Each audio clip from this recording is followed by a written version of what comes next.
Si te cuento que el agua viene desde la cima y forma ríos que cruzan el valle por las colinas, que los guaguas beben de ella y se bautizan, y la abuela prepara el café como agua bendita. Cuenca sí, Cuenca sí, Cuenca quiere el agua limpia para vivir.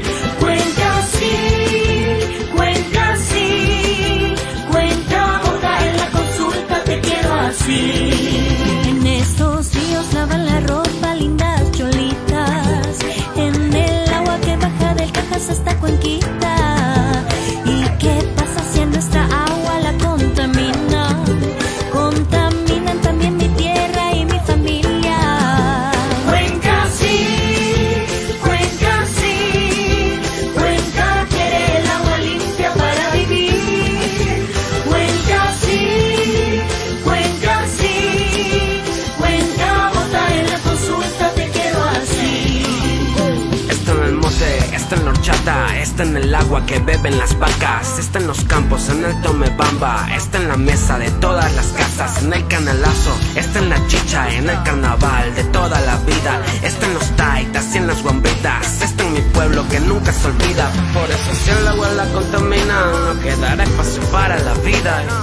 Chola, cuencana, mi chola. Cuenca sí, Cuenca sí, Cuenca quiere el agua limpia para vivir. Cuenca sí, Cuenca sí, Cuenca vota en la consulta, te quiero así. Cuenca sí, Cuenca sí, Cuenca quiere el agua limpia para vivir. Cuenca sí, Cuenca sí, Cuenca vota en la consulta, te quiero así.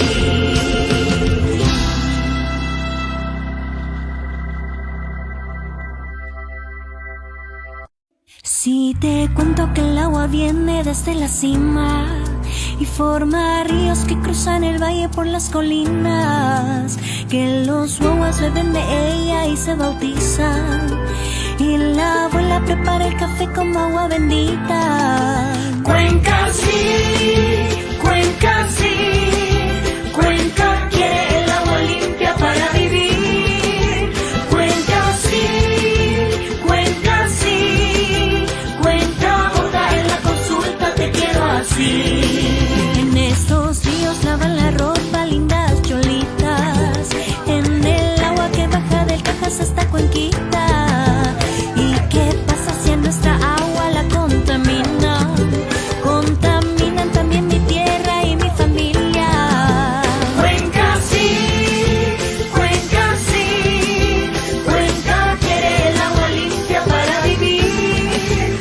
Cuenca sí, Cuenca sí, Cuenca vota en la consulta, te quiero así. Está en el monte, está en la horchata, está en el agua que beben las vacas, está en los campos, en el Tomebamba, está en la mesa de todas las casas, en el canalazo, está en la chicha, en el carnaval de toda la vida, está en los taitas y en las guambritas, está en mi pueblo que nunca se olvida. Por eso si el agua la contamina, no quedará espacio para la vida.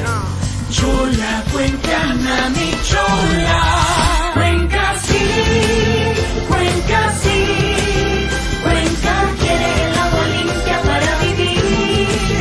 Cuenca sí, Cuenca sí, Cuenca vota en la consulta, te quiero así. Cuenca sí, Cuenca sí, Cuenca quiere el agua limpia para vivir. Cuenca sí, Cuenca sí, Cuenca vota en la consulta, te quiero así.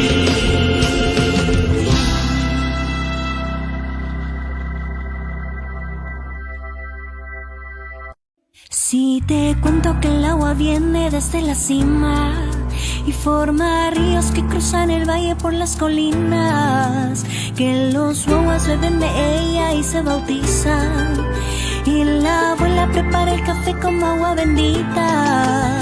Cuenca sí, Cuenca sí, Cuenca quiere el agua limpia para vivir.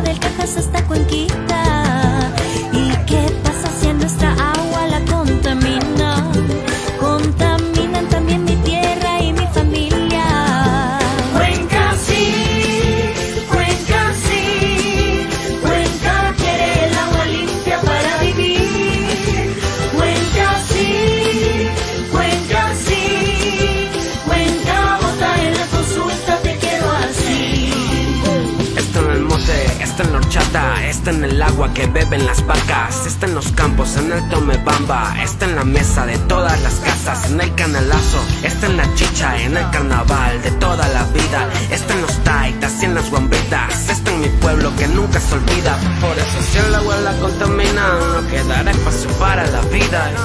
Chola, cuencana, mi chola. Cuenca sí, Cuenca sí. Cuenca quiere el agua limpia para vivir. Cuenca sí, Cuenca sí. Cuenca vota en la consulta, te quiero así. Cuenca sí, Cuenca sí. Cuenca quiere el agua limpia para vivir. Cuenca sí, Cuenca sí, Cuenca vota en la consulta, te quiero así.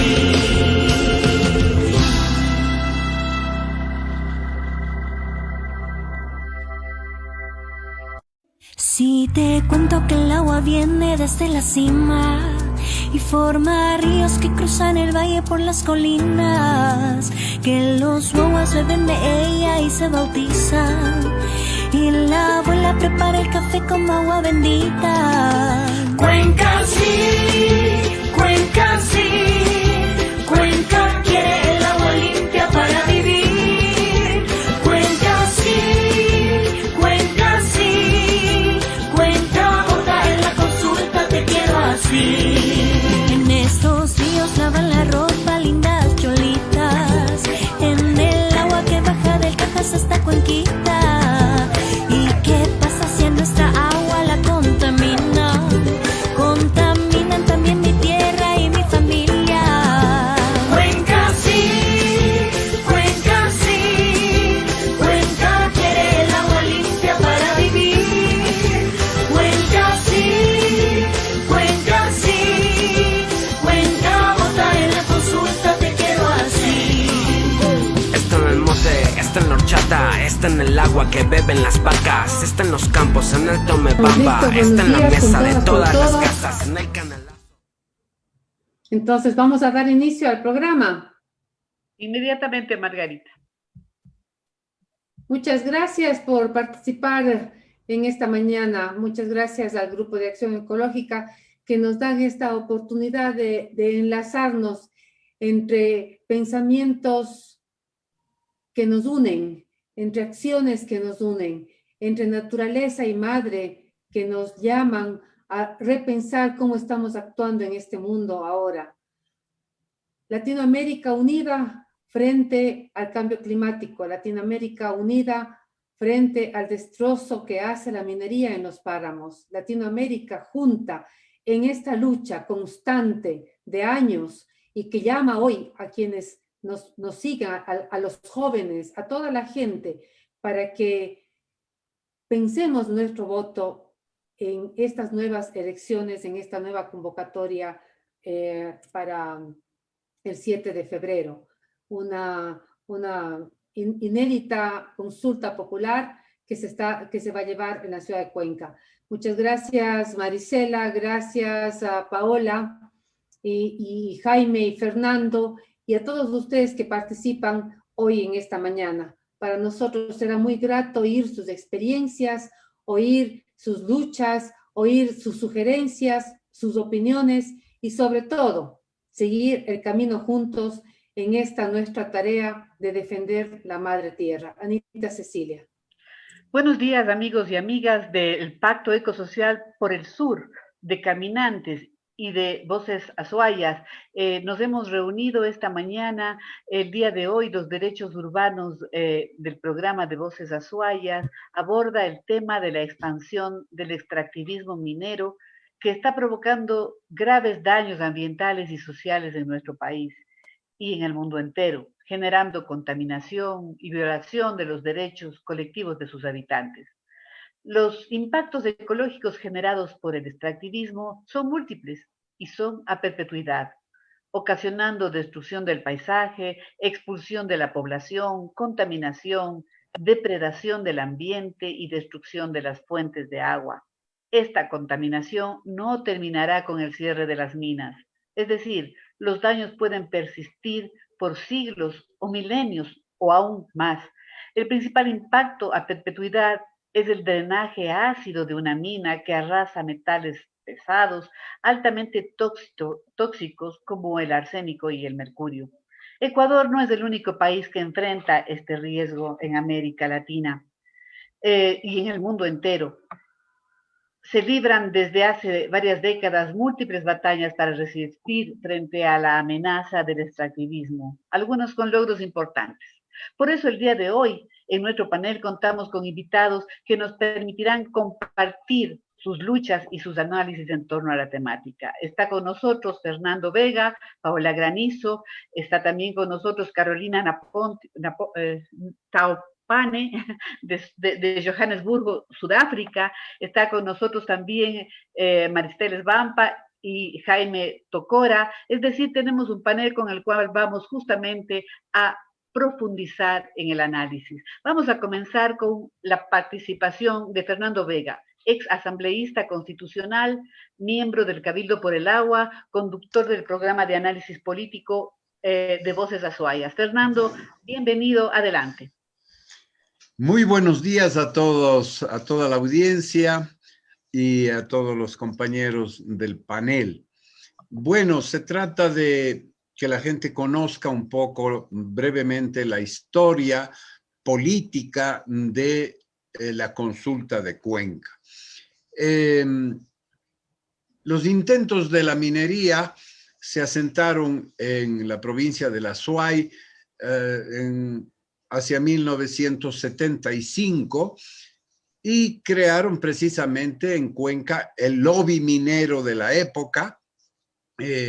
Entonces, Cuenca era el centro del lobby minero. Sin embargo, muy pronto surgieron los conflictos entre las propuestas mineras y los comités de agua potable y agua de riego. Este conflicto se hizo más complicado porque también Etapa quería administrar y centralizar todos los comités de agua.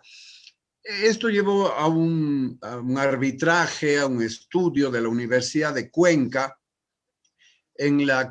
con Promas, que dio un dictamen ambiguo que no resolvió el problema.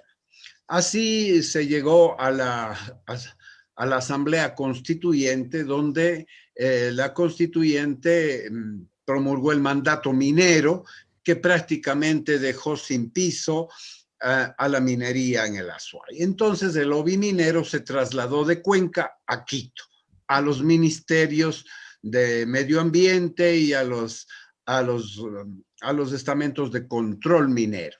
Sabemos que Correa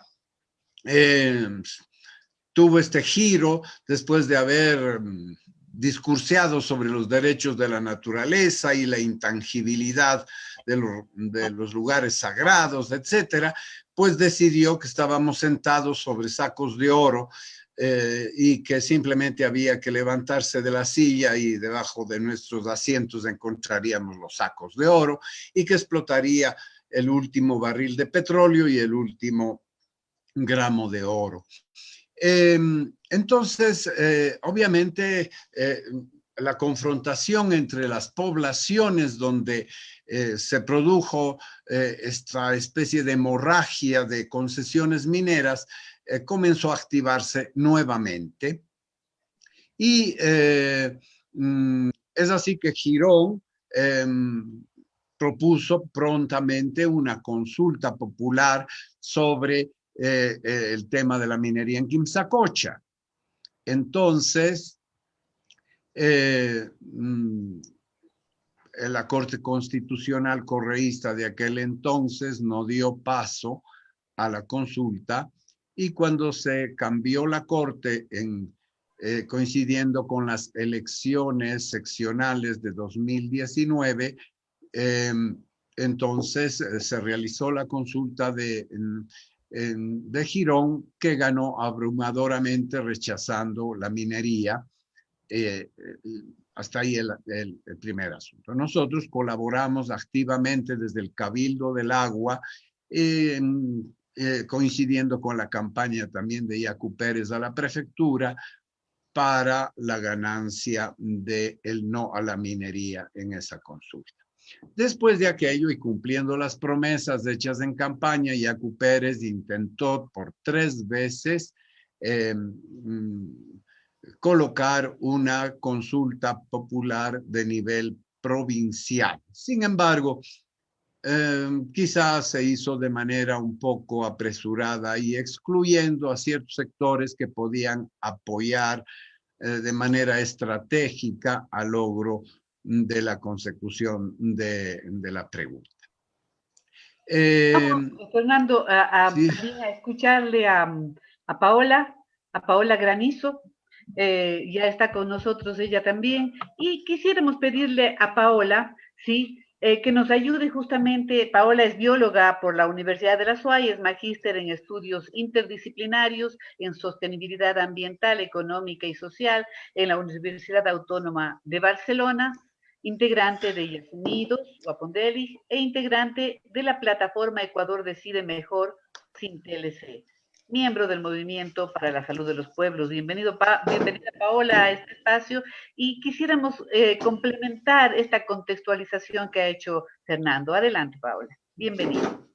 Muchas gracias, Anita, por la invitación. Es un gusto compartir con ustedes. Bueno, de forma complementaria decir que realmente debemos estar alertas porque el 7,3% de nuestro territorio está concesionado a la minería metálica.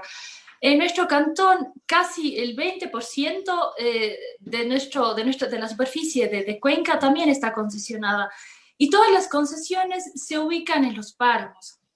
Y los páramos, como sabemos, son ecosistemas sumamente valiosos, estratégicos, frágiles, según la Constitución y varias leyes nacionales, ¿no?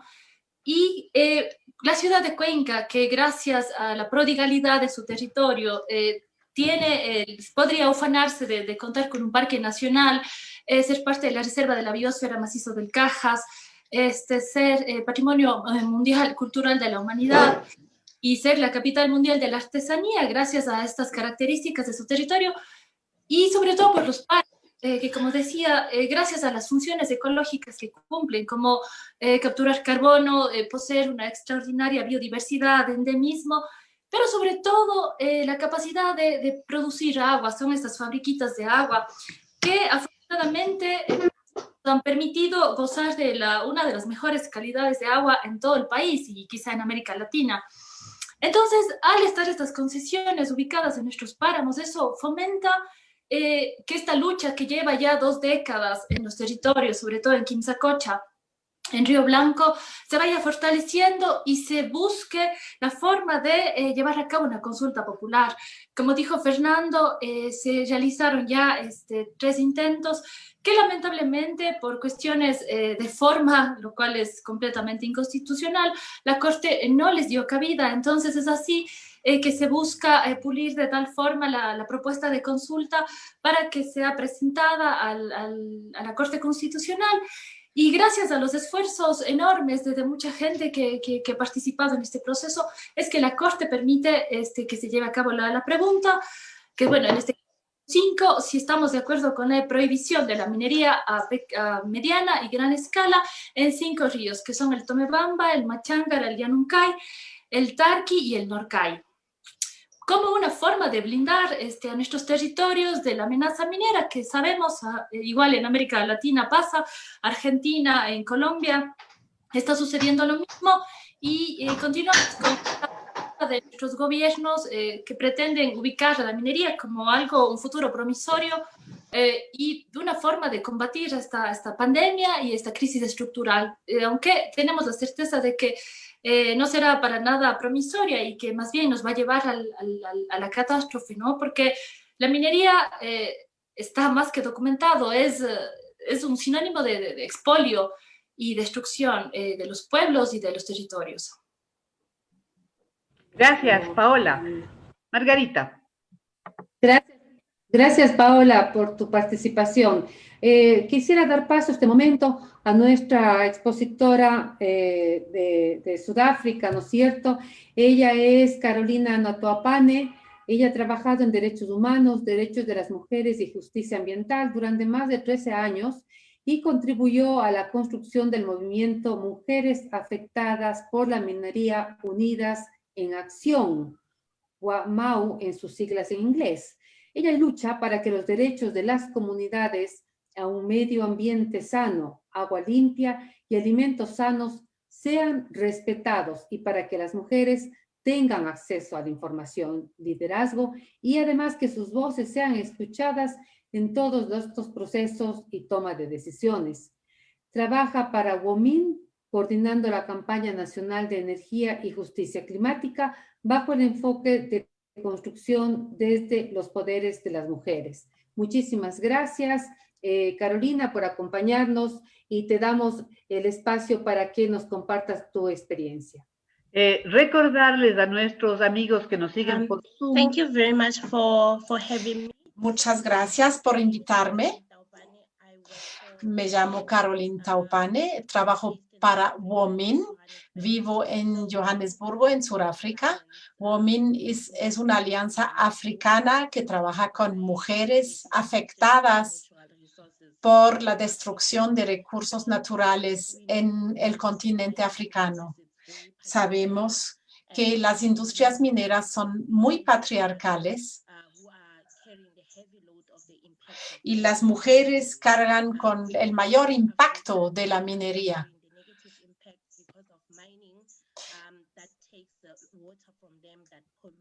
La minería les quita el acceso al agua, contamina sus ríos, contamina todos los recursos que ellas necesitan para sus modos de vida. Estamos participando en muchas campañas desde las comunidades. Como mis antecesores dijeron, hay realmente muchísimos impactos negativos de la minería sobre el ambiente y también destruye la dignidad y la participación de las mujeres en las comunidades. Nosotros empezamos una campaña que se llama El Derecho a Decir No, porque ha habido un socavamiento de las comunidades, del tejido comunitario,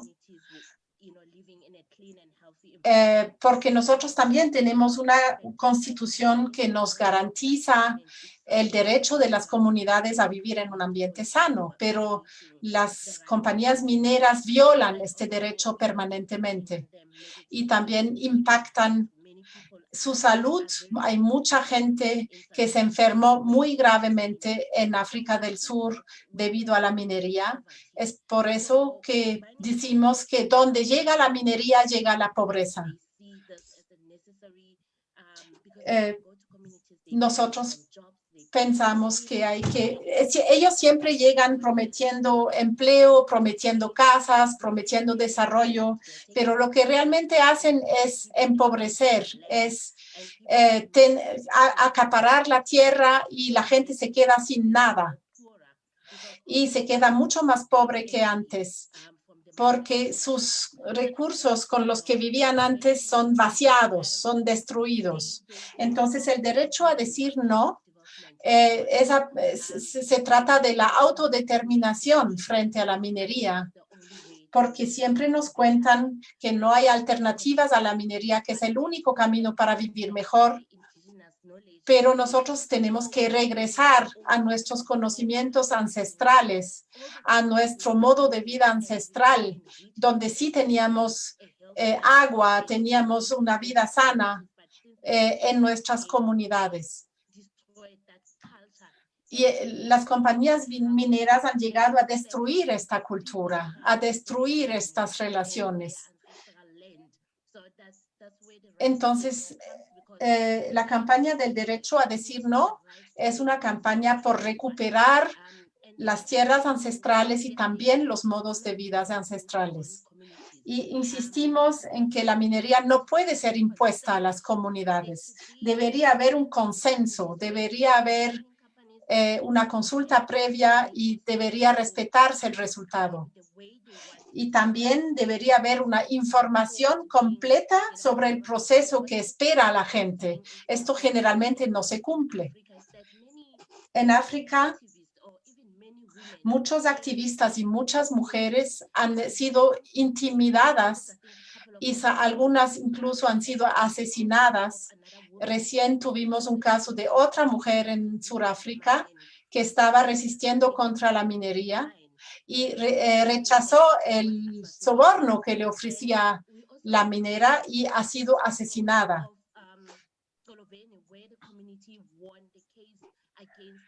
Tenemos varios casos en los que las comunidades han ganado consultas contra las mineras. Estas comunidades dicen simplemente no queremos la minería en nuestro territorio y no nos van a poder obligar.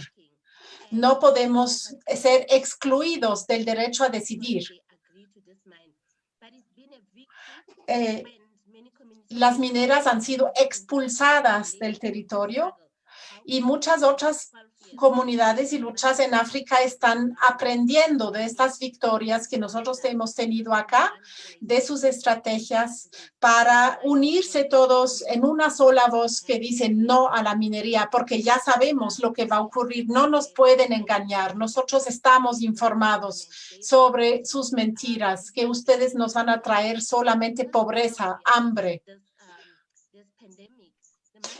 Ahora que enfrentamos esta pandemia, las compañías están operando ocultamente porque la gente no puede salir debido al confinamiento.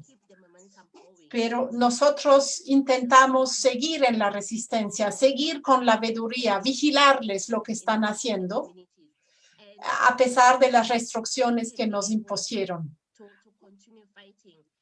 Es muy importante seguir en esta lucha y subrayar el derecho que las comunidades, que la ciudadanía tiene a decir no. También hay que definir la diferencia entre la consulta y el consentimiento. No es lo mismo. Nosotros estamos insistiendo que lo que es necesario es el consentimiento, porque esto solo garantiza que la voz del pueblo sea efectivamente escuchada, que no se pueda haber una consulta no vinculante, con resultado no vinculante. Y aquí hay cada vez más gente que quiere regresar a modos de vida más frugales y que rechaza el tipo de desarrollo tecnificado y hiperconsumista que nos quieren imponer. Yo creo que nuestras luchas son muy similares. Y estas consultas están enraizadas en el derecho a decir sí en el caso de Cuenca, a decir no en el caso de Sudáfrica. Y es muy importante trabajar en las alternativas. La gente sabe lo que quiere y esto debería ser respetado. Y hay que parar la codicia de las corporaciones privadas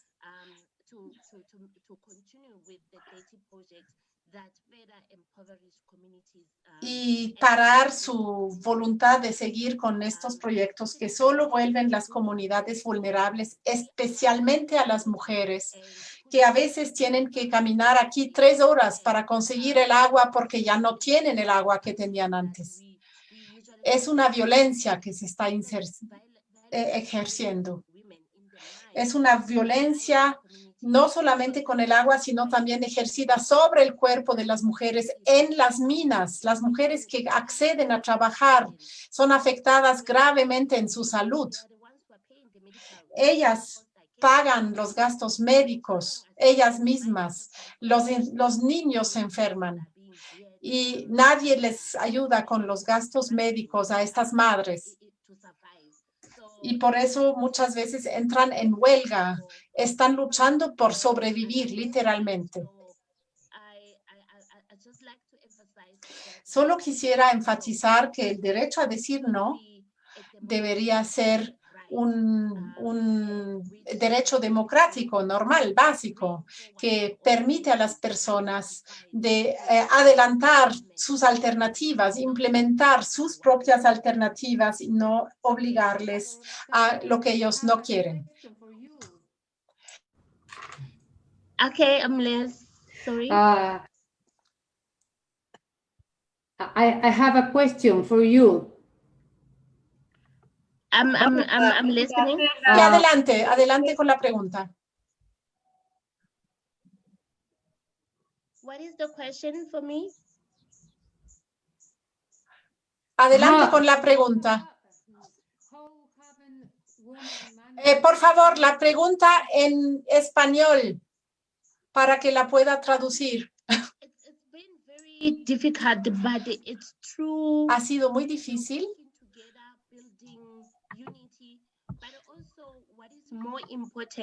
Lo que es lo más importante es desarrollar una visión de lo que queremos realmente como ciudadanía, como comunidad, y estar unidos en los mismos lugares donde las minas quieren operar. Hay que intercambiar entre las mujeres para que las mujeres puedan compartir sus saberes, sus experiencias y también las acciones que ellas quisieran emprender. Entonces, las mujeres se organizan y diseñan estrategias acerca de su futuro y acerca de cómo vencer las mineras. Y en algunos casos ha habido una gran inspiración porque todas las mujeres, por ejemplo, en Nigeria, todas fueron a protestar a la calle y todas se quitaron la ropa y anduvieron desnudas protestando para mostrar lo que esto hacía a sus cuerpos. Y estaban llorando, mostraron su desesperación, quitándose la ropa. Y también ha habido, por ejemplo, un apoyo a una lucha muy importante en Coloveni, donde había mucho apoyo internacional de otros movimientos, una solidaridad muy importante, y mostrar esta unidad también nos ha ayudado mucho. Deberíamos apoyarnos mutuamente, desarrollar nuestra solidaridad, incluso si no somos parte de una comunidad, porque lo que les afecta a ellos también nos va a afectar a nosotros. Miriam, vamos a dar paso a la siguiente exposición. ¿Sí? Miriam. Sí. Vamos a dar paso a la siguiente exposición. Tenemos entonces. Thank you, Caroline. Thank you very much. Thank you. Sí, bien, entonces vamos a dar Tenemos paso a la entonces siguiente ahora. exposición. Perfecto. Le agradecemos a Caroline por su presentación y habernos contado también su experiencia con respecto a esta unión de las mujeres, la fuerza, el poder que tienen las mujeres adultas también sobre la comunidad. Tenemos a Marisela Swampa, es socióloga, escritora e investigadora argentina. Se autodefine como una intelectual anfibia y una patagónica que piensa en clave para Latinoamérica. Sus investigaciones abordan la crisis socioecológica, los movimientos sociales y la acción colectiva, así como problemáticas ligadas al pensamiento crítico y la teoría social latinoamericana. Es además fundadora del Grupo Permanente de Trabajo sobre Alternativas al Desarrollo y del Pacto Ecosocial del Sur. Maristela, muy amable, gracias por estar con nosotros. Cuéntanos un poco de tu experiencia en este trayecto de vida, en esta propuesta que tienen ustedes como las alternativas para el desarrollo. Buenos días a todos y a todas. Muchísimas gracias por la invitación. Mi nombre es Maristela Swampa, les hablo desde la Patagonia, Argentina, y hace casi 20 años inicié mis trabajos, mis estudios sobre problemáticas socioambientales precisamente asociados a la lucha contra la minería a cielo abierto, primero en Argentina y después con una óptica más latinoamericana. En los minutitos que tengo para hablar con ustedes, muy orgullosa de que me hayan invitado, muy contenta también de que se lleve a cabo esta consulta pública, quizás la consulta pública por estos temas más grande de América Latina, tengan en cuenta eso. Yo quisiera en estos minutitos abordar de manera precisa 3 temas, ¿no? El primero de ellos decirles que es importante recalcar cuando se comunica a la población de que estamos ante un tipo de minería que es completamente diferente a la minería tradicional. Se habla de minería a cielo abierto o megaminería, porque estamos en una época en la cual efectivamente los recursos naturales son limitados, son finitos, y ya los minerales no se encuentran bajo la forma de vetas. La humanidad los ha agotado casi por completo, pero para mantener la ilusión de crecimiento ilimitado, hoy se explotan los minerales de baja ley que están diseminados y que existen con muy poca concentración en grandes extensiones. Así que la imagen esta del minero con casco y linterna ya no existe. Existen muy pocas mineras subterráneas, y cada vez lo que se impone más es la minería a tajo abierto o a cielo abierto, en donde efectivamente la roca que contiene el mineral se extrae del subsuelo con uso de explosivos, ¿no? Mediante voladuras de miles de toneladas de roca diaria que van a formar un enorme hoyo llamado tajo o open pit. Esto es importante tenerlo en cuenta porque estamos ante una nueva forma de minería que implica una destrucción enorme de los territorios, utilizando grandes cantidades de agua dulce, gran cantidad también de energía y sustancias tóxicas altamente contaminantes según el tipo de metal que se esté buscando. Además de eso, esto es lo que la hace inherentemente insustentable, porque no hay capacidad o no hay control posible, dadas las características intrínsecas de esta técnica, puesto que el proceso es altamente destructivo, sin contar los potenciales accidentes, ¿no? O derrames que se han dado en los últimos tiempos, ¿no? Entonces está también esta cuestión de los accidentes que se han venido dando en América Latina, los diques de relave, por ejemplo, donde se concentran todos los desechos, se destruyen, ¿no? Colapsan, como ha sucedido en Brasil con Brumadinho y otras enormes tragedias. Pero el consumo de agua es alarmante, el consumo de energía también, y el avance sobre el territorio imponiéndose como un modelo excluyente implica que entre en competencia con otras actividades productivas, ¿no? Como la agricultura, pero también actividades como el turismo. Esto es esencial entenderlo porque ahí donde ingresa la minería se generan zonas de sacrificio que implican no solamente un grave deterioro ambiental, sino un fuerte sufrimiento social y un impacto sobre los cuerpos y los territorios. Segunda cuestión que quisiera subrayar, el mito del crecimiento económico. Hay mucho terrorismo estadístico detrás de lo que nos dicen las mineras y los gobernantes. Hay un mito creado sobre el empleo y el crecimiento económico que no es cierto como tal. ¿Por qué? Porque la minería es capital intensiva, no es trabajo intensiva. Exige una gran inversión de capitales, pero genera muy pocas fuentes de trabajo. La evidencia empírica lo demuestra así. Por ejemplo, por cada $1.000.000 invertidos, se crean entre 0,5 y 2 puestos de trabajo.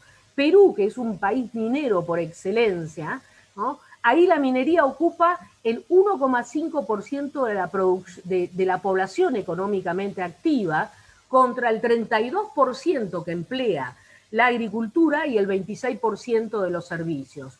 En Argentina es aún peor. Solo el 0,09%, o sea, no llegamos ni siquiera al 0,10% de la población, está empleada en la minería, ¿no? Lo cual implica unos 10.000 puestos de trabajo. Si lo comparamos con los 12 millones de empleos asalariados formales, no es nada. Y sin embargo, hace 10 años, cuando luchamos por una ley nacional de glaciares, los gobernantes y las corporaciones mineras llegaron a decir que en Argentina se iban a crear 500.000 fuentes de trabajo ligadas a la minería. Entonces hay mucho terrorismo estadístico y una constante estrategia de devaluación de los territorios, ¿no?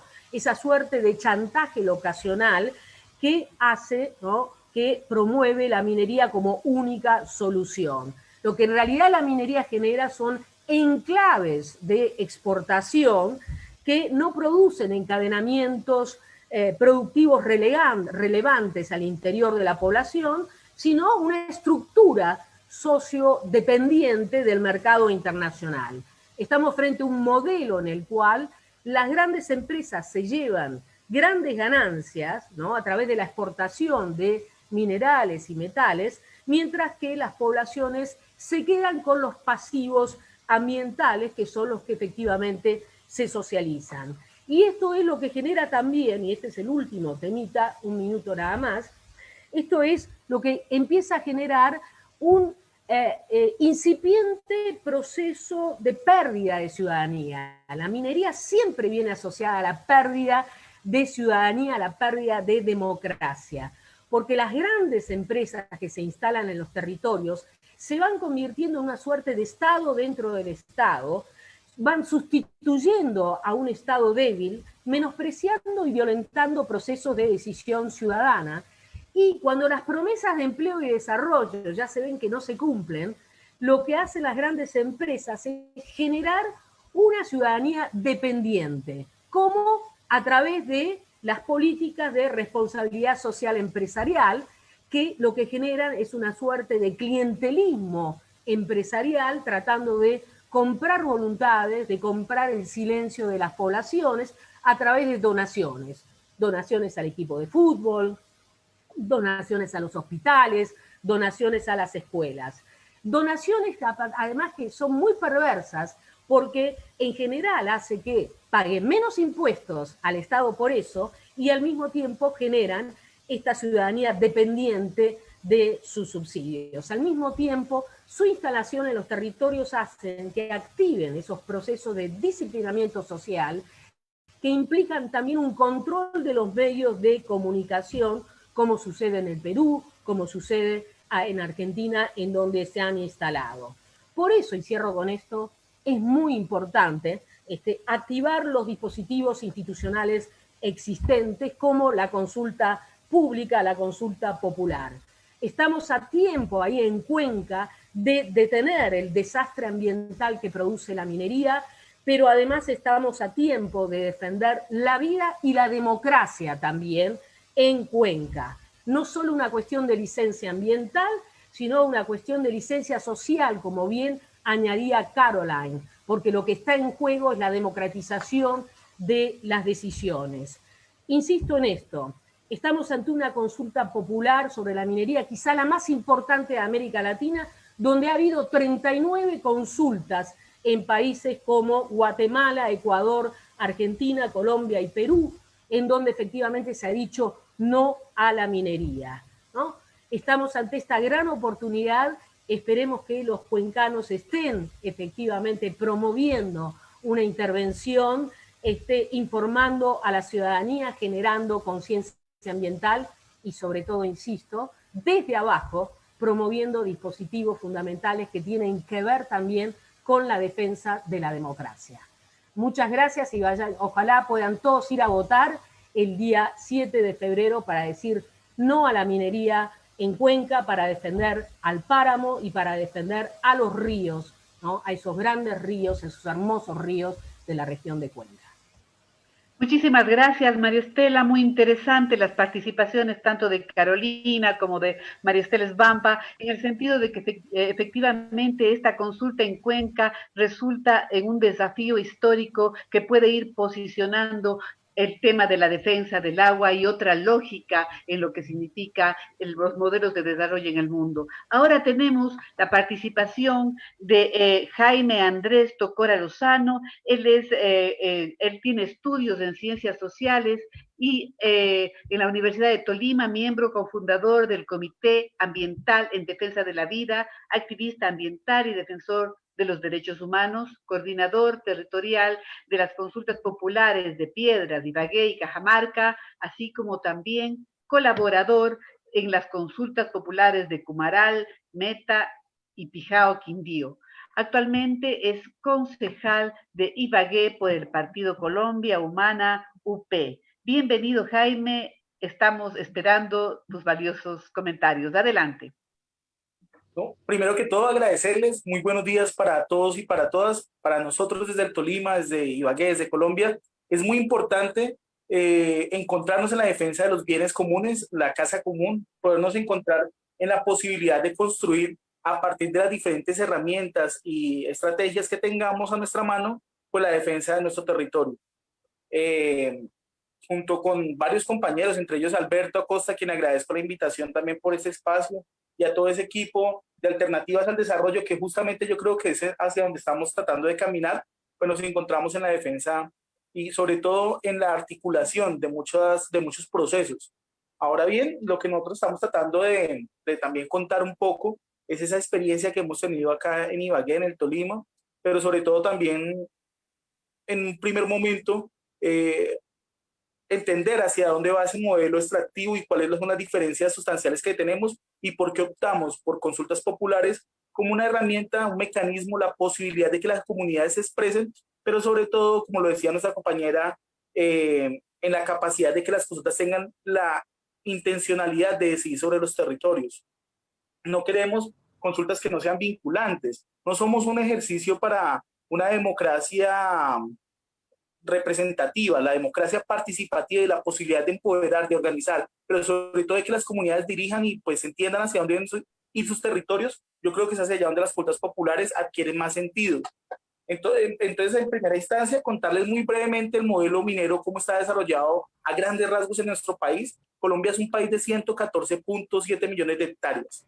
De 114 millones de hectáreas de uso agropecuario, la posibilidad de producir alimentos, ya sea de manera agrícola o la producción por medio de equinos, bovinos y demás, está alrededor del 50%, pero tan solo cultivamos 4.9 millones de hectáreas. Hoy en las noticias de nuestros diarios y de los canales de televisión nos hablan que es necesaria la importación de arroz cuando tenemos sobreproducción del mismo. ¿Y por qué? Porque estamos con gobiernos que lastimosamente se metieron en la lógica de hacer tratados de libre comercio, desprotegiendo al campesinado local y pues abriéndonos a una frontera económica a la cual no estamos preparados. Hoy en día seguimos importando arroz de Estados Unidos cuando tenemos una sobreproducción de arroz en lo local. Pero entonces esta realidad lo que trata de ejemplificar es que la producción agrícola, que tan solo llega a las 4.9 millones de hectáreas, son tres las principales: arroz, caña y palma africana. Cuando hablamos del arroz, pues el arroz es la producción agrícola por excelencia, no solamente de nuestro departamento, sino creo yo del mismo país. Está en el primer producto en exportación, pero también nos encontramos con una caña, y cuando hablamos de la caña, estamos hablando no de caña para hacer agua de panela, azúcar y demás, sino que es para hacer agrocombustibles o biocombustibles. Ahí empezamos a tener también ya unas diferencias. La producción agrícola en nuestros territorios ya no está para producir, para garantizar una soberanía o por lo menos una seguridad, por lo menos sería lo ideal, una seguridad alimentaria. Ni siquiera en clave de soberanía, es para poder garantizar alimento alimento para las máquinas, para poder movilizar una industria que no corresponde a nuestras realidades. Y luego finalmente encontramos esa palma africana que también genera unos inconvenientes, ya que pues destruye bosques nativos para generar unos monocultivos que pues compiten contra la producción acuífera, compiten contra otras especies y finalmente pues generan unos problemas supremamente graves acá de desplazamiento en nuestro país. Y paralelo a esto, de esas 4.9 millones de hectáreas, encontramos 25 millones de hectáreas para un modelo que es minería. Y cuando hablamos de minería, no estamos hablando de hidrocarburos, no estamos hablando de otro tipo de extracciones de hidroeléctricas, estamos hablando solamente de minería de metales. Más de 25 millones de hectáreas en nuestro país fueron concesionadas y solicitadas por las empresas mineras. Contarles que una sola empresa multinacional como lo es AngloGold Ashanti tiene tuvo en su momento más de 8.9 millones de hectáreas de nuestro país. O sea, en Colombia, para poder garantizar el alimento de todo nuestro país, tenemos 4.9 millones de hectáreas, pero una sola multinacional es dueña de 8.9. La avaricia de las multinacionales ha llevado a que casi el doble de lo que tenemos para cultivar lo tenga una sola multinacional para explotar y contaminar nuestros territorios.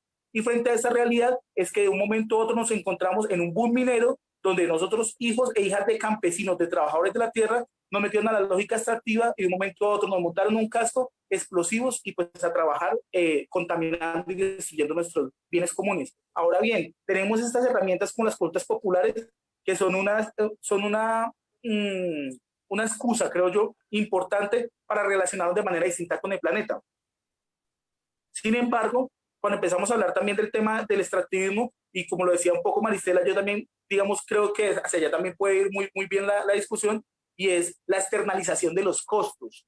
Cuando nosotros hablamos del tema de, estamos sacando materias primas, como es el oro, porque no hay un encadenamiento productivo en esos territorios, estamos solamente generando, no estamos vendiendo un gramo de oro, y eso es también lo que quiero que quede muy claro, porque muchas veces nosotros creemos, o bueno, mejor aún, lo creen nuestros gobiernos, y es que estamos vendiendo un gramo de oro. En nuestro país, el gramo de oro se comercializa en 136.000 pesos colombianos. 136.000 pesos gramo de oro. Pero nosotros no nos estamos dando cuenta que no estamos vendiendo un gramo. De esos 136.000 pesos, tan solo el oro nos queda el 4.2% que es regalías. Al Estado colombiano no le queda más recursos, sino regalías, que son el 4.2%, porque hay unas extensiones de impuestos que se le han dado a las empresas multinacionales. Y ahora bien, cuando miramos que solamente nos queda el 4.2, que son alrededor de 8.000 pesos colombianos, que no alcanzan sino para unas, no sé, 4 libras de arroz, comparándolo en términos económicos, cuánto sería esa plata para nuestro país, nos damos cuenta de que no estamos vendiendo un gramo de oro, estamos vendiendo una tonelada de roca, que es donde está ubicado ese gramo de oro. Estamos vendiendo el agua que estaba en ese territorio, 1.000 litros de agua por cada gramo de oro, que es lo que se utiliza para poder sacar y limpiar un solo gramo de oro. Aparte de eso, ese agua nos queda contaminada con cianuro, o con, digamos, el químico que se utilice particularmente acá, está utilizando cianuro en minería a cielo abierto, y entonces ahí nos estamos dando cuenta de que estamos acabando con zonas estratégicas, porque la minería se ubicó en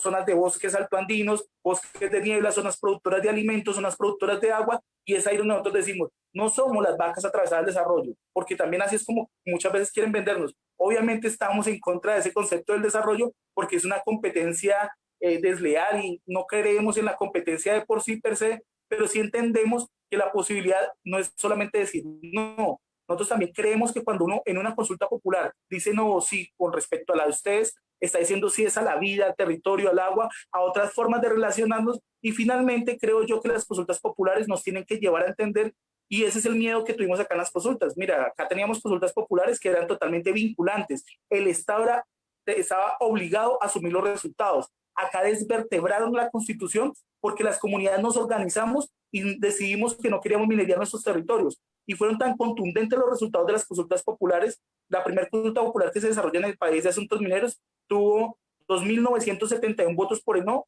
frente a 24 votos por el sí. Supremamente, digamos, contundentes los resultados, pero lo que nos sorprendió es que las comunidades no solamente le están diciendo no a la minería.